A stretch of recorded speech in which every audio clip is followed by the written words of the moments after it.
Bunda Cica. Hai semuanya. Baiklah, yang terhormat Bapak dan Ibu, dosen serta guru pamong dalam pendidikan profesi guru di Universitas Khairul Ternate tahun 2022. Baiklah, di sini saya akan menjelaskan masalah media pembelajaran yang akan saya angkat di dalam rencana pelaksanaan pembelajaran yang sudah saya rancang. Dan adapun media ini, kenapa saya mengambil media ini? Karena berdasarkan identifikasi masalah sebelumnya. Jadi masalah yang saya angkat adalah rendahnya minat belajar beberapa anak dalam mengikuti kegiatan pembelajaran. Dan akar penyebab masalahnya adalah guru belum memahami minat dan karakteristik anak, sehingga media dan strategi belum tepat dan kurang menarik. Adapun solusi yang saya ajukan dalam permasalahan ini, solusi yang relevan adalah optimalisasi minat peserta didik melalui pemanfaatan media loose part dalam kegiatan pembelajaran. Jadi saya mengangkat media loose part. Apa itu media loose part? Media loose part adalah suatu media yang dirangkai, yang disusun, yang digabungkan, yang dikombinasikan dan dijajarkan serta dirakit kembali dan dari berbagai jenis bahan. Bapak dan Ibu sudah paham apa itu media loose part. Media loose part adalah media yang dirangkai, yang digabungkan, dikombinasikan, disusun, dijajarkan dan digabung kembali dari bahan-bahan loose part. Bahan-bahan loose part itu adalah yang pertama dari bahan dasar alam seperti ranting, kayu, batu, dan daun. Yang kedua bahan dasar dari logam, mungkin seperti baut atau besi-besi, ini juga termasuk loose part. Yang ketiga bahan plastik. Yang keempat dari kaca dan keramik. Yang kelima bahan dari benang dan kain. Selanjutnya bahan bekas kemasan dan juga gabungan kayu dan bambu. Itu adalah bahan-bahan loose part. Baiklah, di sini di dalam kegiatan pembelajaran saya mengangkat tema kearifan lokal sesuai dengan daerah saya, yaitu tema tanah airku, subtema Provinsi Jambi, subtema adalah Tanjung Jabung Timur, Kampung Nelayan. Adapun saya mengangkat tema ini karena Tanjung Jabung Timur adalah daerah geografisnya adalah daerah di tepi laut dan pantai Provinsi Jambi terletak di Tanjung Jabung Timur, sebagian besar pantai Provinsi Jambi. Anak-anak di daerah Kabupaten Tanjung Jabung Timur sudah terbiasa dengan melihat profesi nelayan, kehidupan di laut. Itulah saya mengangkat tema tanah airku dan kampung nelayan serta profesi nelayan. Baiklah, yang pertama di dalam kegiatan pembelajaran yang tertera di dalam RPPH saya, kegiatan pertama adalah kegiatan menghias perahu dan membuat perahu layar. Nah, yang ini saya gunakan adalah bahan loose part. Yang pertama kita akan membuat perahu layar dengan menggunakan keranjang. Ini adalah keranjang, ini adalah pipa, ini adalah bagian-bagian dari plastik. Jadi kalau plastik itu juga termasuk loose part. Saya menggunakan bahannya dari jepitan kain dan juga selendang segi 4 ini. Jadi caranya nanti di dalam kegiatan main, anak akan memasangkan layar pada pipa paralon ini seperti ini.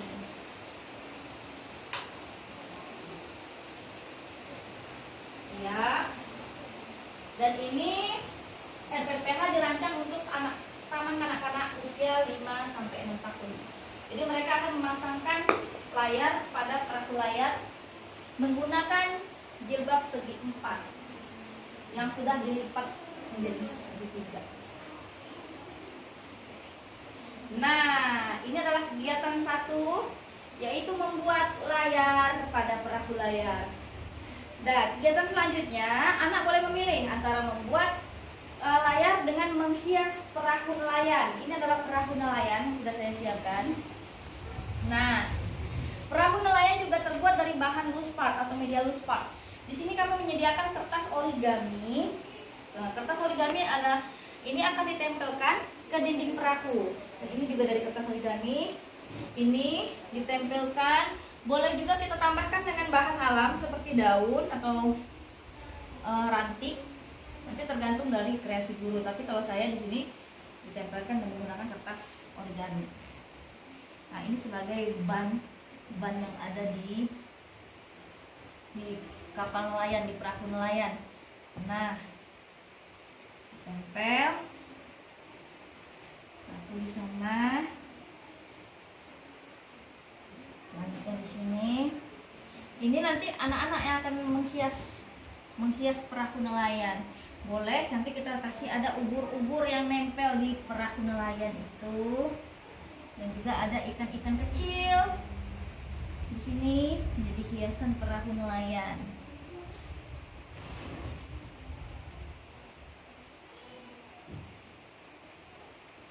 Nah, nanti ini juga boleh dikasih rumbai-rumbai di sebelah sini. Nah, selanjutnya di perahu nelayan juga sudah kami siapkan untuk perlengkapan dayungnya. Juga dari bahan loose part. Ini adalah pipa atau paralon bekas, dan ini adalah kardus. Nih, ini dayung untuk perahu nelayan. Nah, selanjutnya di kegiatan selanjutnya kita akan membuat bentuk ikan dari bahan alam nih. Oke, ikan kami buat dari daun kering dan juga daun segar. Nah, jadi nanti anak-anak akan diarahkan membuat ikan dari daun. Nah, seperti ini saja Bapak dan Ibu. Jadi ini digunting dan di stapler. Selanjutnya dikasih mata. Setelah itu boleh juga membuat kapal. Jadi ada dua pilihan di kegiatan ini, atau kolase. Kolase gambar perahu layar menggunakan daun kering ataupun daun segar. Nah, setelah itu anak akan belajar mengklasifikasikan manakah ikan yang berasal dari daun kering dan manakah ikan yang berasal dari daun segar. Setelah itu mereka akan mengelompokkan manakah ikan yang paling besar dan manakah ikan yang paling kecil. Nanti akan disusun ikan yang paling besar dan ikan yang paling kecil. Nah, ini adalah belajar klasifikasi dan menghitung ada berapa ikan. Nah, di sini. Oke, baiklah.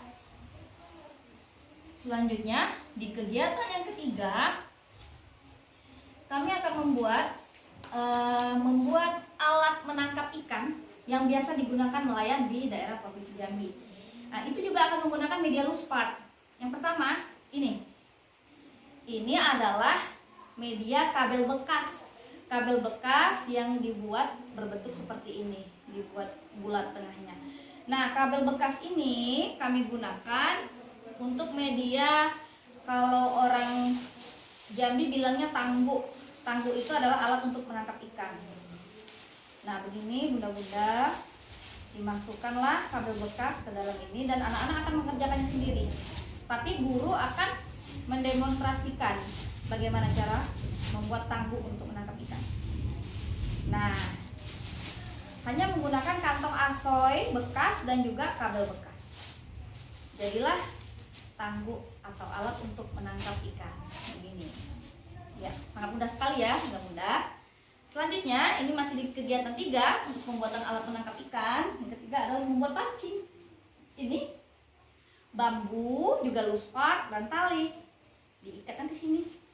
Nanti anak di sini di ujungnya kita berikan magnet. Nah, jadi anak akan memancing ikan menggunakan alat pancing yang juga dari media loose part. Sangat menarik sekali. Selanjutnya, kita akan membuat jala. Jala saya mempergunakan di sini kain sarung atau kain warna kotak-kotak ini. Nah, ini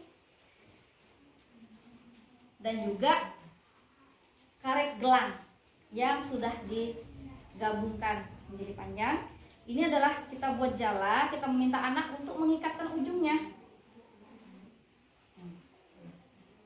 Setelah ini diikatkan ujungnya untuk membuat jala atau alat menangkap ikan. Sangat mudah sekali dan anak-anak insya Allah bisa melakukannya nanti. Nah begini, lalu kita kembangkan. Ya, begitu Bunda. Ini adalah jala dan juga ini adalah loose part. Karena kain adalah bagian dari loose part, ini karet juga bagian dari loose part. Karena karet adalah bahan alam. Nah selanjutnya, setelah kita membuat alat memancing ikan, pancing, jala, tangguh, di kegiatan terakhir adalah kegiatan finger painting atau kegiatan bermain finger painting. Di sini kami menyediakan beberapa warna, ada warna merah, kuning, hijau, biru. Ini berbahan dari Clear Fox atau bisa juga dari bahan yang lain atau juga memakai tempera juga boleh.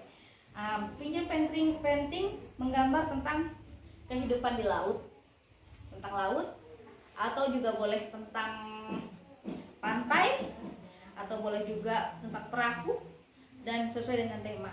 Dan anak diarahkan untuk melakukan kegiatan ini sesuai dengan imajinasi mereka masing-masing. Jadi itulah Bunda kegiatan yang saya angkat dan media-media yang saya gunakan di dalam kegiatan pembelajaran menggunakan media loose part untuk meningkatkan minat peserta didik yang ada di sekolah saya. Baiklah, terima kasih. Apabila ada kesalahan saya mohon maaf. Assalamualaikum warahmatullahi wabarakatuh.